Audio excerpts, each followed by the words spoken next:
Tony Stewart, you get to go back to your karting roots today and put a whooping on all us media folks, so must have been pretty enjoyable out there. It's fun. I mean, it's fun anytime you can car. It's fun. It's fun to have the media here today and have an opportunity to get them out there with us and get them a chance to do something different. I mean, I can promise you the media did better driving the go-karts than I would do trying to conduct interviews and write articles. So it was pretty impressive. I mean, it's fun to watch the media get a chance to go out and have a good time with us like this today.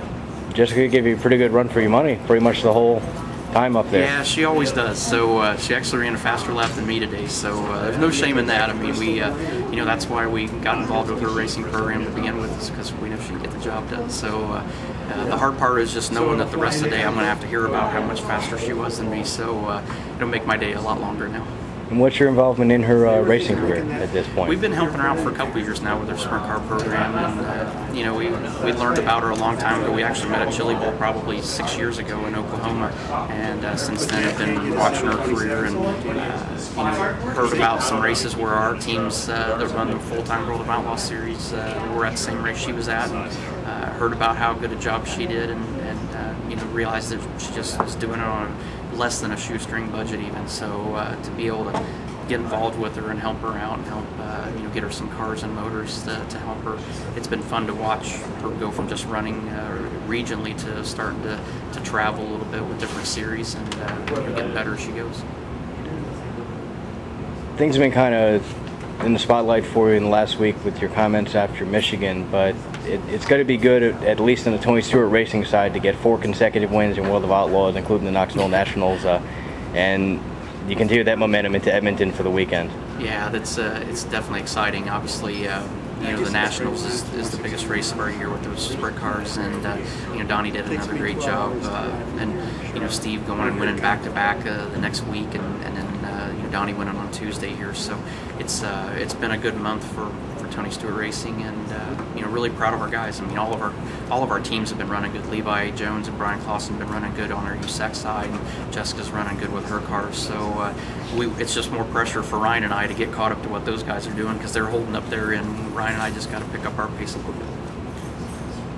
With all your involvement on regional racing, on dirt tracks, do you ever think back to where you are now and look back to 1995 and you got all 3 USAC championships? I mean, I just look at that now, and it's an astounding schedule you had back then, and I think I read something like 40% of your races were first or second that season. It was, it's fun to look back now and realize, it was a hectic schedule, and there were conflicts and dates between a couple of the divisions, and we missed a couple races, but it's a lot of fun. I mean, to think about all the races that we went to, and nights that we had to run 2 or more cars in the same evening, and to get lucky enough to accomplish what we did. It seems like it was yesterday, but it's been 16 years ago now. So it was a long time ago, but that's probably the one year in my life that I'll never forget. I mean, it was just so many things had to go right for us to accomplish that goal, and there's not been very many guys that have done it since. With that kind of schedule, you look at Ryan Hanford, then you go and run Sacramento with 2 in 1 day. I mean, I was just looking at that schedule, just really incredible achievement that you had. To get to where you are now and to get a chance to run an F1 car at Watkins Glen, we see Jeff and Juan Montoya get to do that, and that's about it as far as people getting to try out an F1 car without having some massive contract and driver development all these years.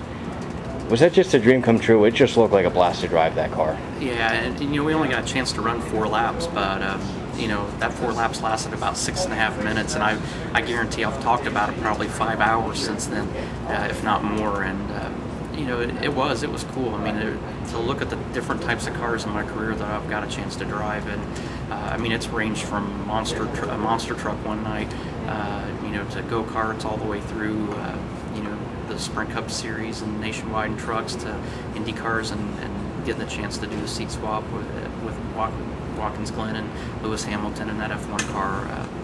It was an opportunity of a lifetime.